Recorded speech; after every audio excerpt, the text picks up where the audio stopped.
Welcome to the 2020 Craig M. Berg Design Day presentation for project number 19060, Microbiome Analysis Tools. This project was sponsored by the UA's Department of Biosystems Engineering. The team members include Kyle Johnson, Biomedical Engineering, Sarah Lax, Biomedical Engineering, Joshua Massey, Electrical and Computer Engineering, Shelby Nelson, Systems Engineering, and Nicole Wigtill, Biosystems Engineering. We would like to explicitly mention that our sponsor contacts throughout the project were Bonnie Hurwitz and Gary Wannicott, and our project mentor was Don McDonald. The gut microbiome is the large population of microbes living in your digestive tract. Genetic data extracted from these microbes holds indicators for a host of different diseases affecting hundreds of physiological functions. However, there is currently no tool available for consumer use that can translate this raw genetic data into useful and understandable conclusions based on current microbiome research. Our tool can take data from microbiome samples and analyze it for indicators of digestive health, then give the consumer a summary of the findings by genus abundance. The overall objectives for this design project is to create visualizations that improve user interpretability of microbiome datasets.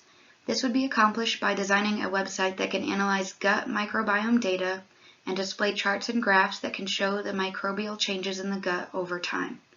This project not only focuses on single sample analysis, but can also analyze multiple samples to visualize temporal data by displaying the samples against a real timeline. The data collection and microbiome testing was done through the University of Arizona Cancer Center. Stool samples were sequenced targeting the 16S rRNA gene, whose variable regions are a means of distinguishing between types of microbes. This tool's target audience are consumers that are not necessarily experts in the field, so there had to be measures taken to ensure that the tool's analysis was useful and understandable to a general population.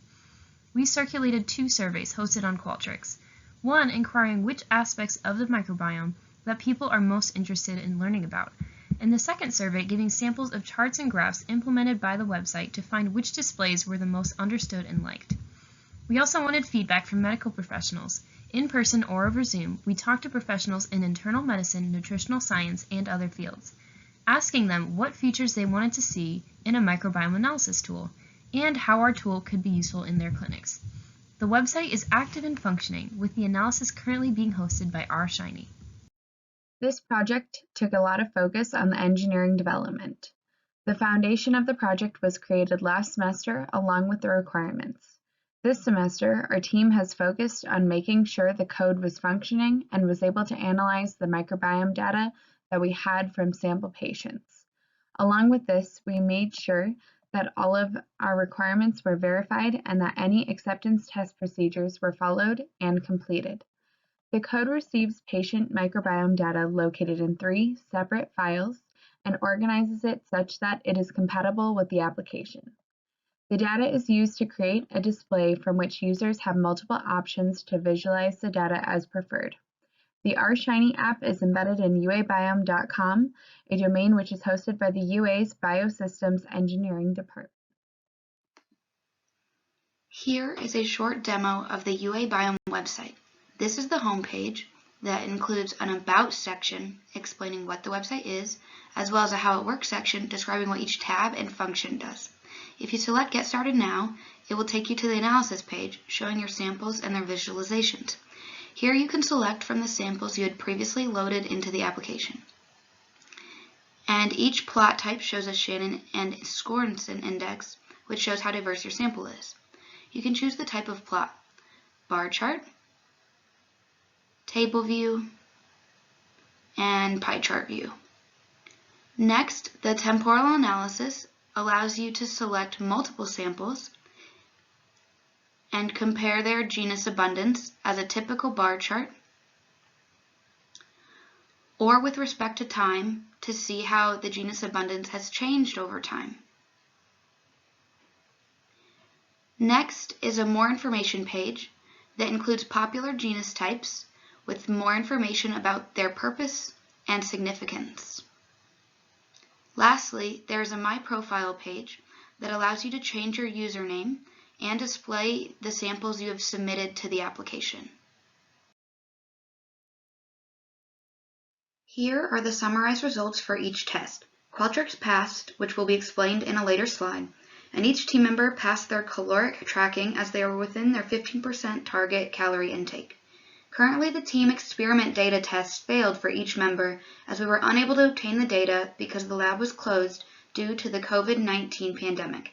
However, we were very fortunate to receive a secondary data set provided by our sponsor to move forward with the project. Lastly, each of the functions within both our Shiny tests have passed.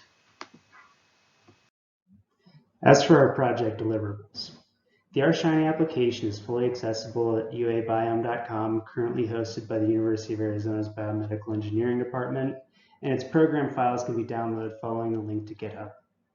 The data and analysis of the Qualtrics surveys has been exported to a file for delivery. The notes taken during the medical professional interviews have been collected in one folder. The microbiome test results of all team members, if received, are housed in a .txt and two .tsv files. And last is the final project report. As Sarah and Shelby mentioned at the beginning of the presentation, there is currently no tool available to help translate raw genetic information into something more understandable. The project was created in response to that need and is helping lead an innovative path in the healthcare field. As of right now, we are still at the surface, and more research on the microbiome content will be needed to fully understand and determine the functions of varying bacteria. This is important because knowledge of specific bacteria could lead to a particular disease diagnosis. The framework we have built will be easily integrated and expanded with future research. The first supporting material was Qualtrics, as mentioned earlier by both Sarah and Shelby. Qualtrics is an online survey tool that was utilized to create a survey on general microbiome knowledge and the presentation of data. It allowed our team to create one of our acceptance test procedures. The results from the survey were then used to determine that certain diagrams, like pie charts and bar charts, would be incorporated into the displays of the microbiome data on our website, while other diagrams, such as bubble charts, were not going to be used. The next supporting material we utilized were the information from interviews and with different medical professionals, as mentioned earlier by Sarah. We determined that currently our microbiome analysis tools will not be as useful for medical professionals, but it is headed in the right direction.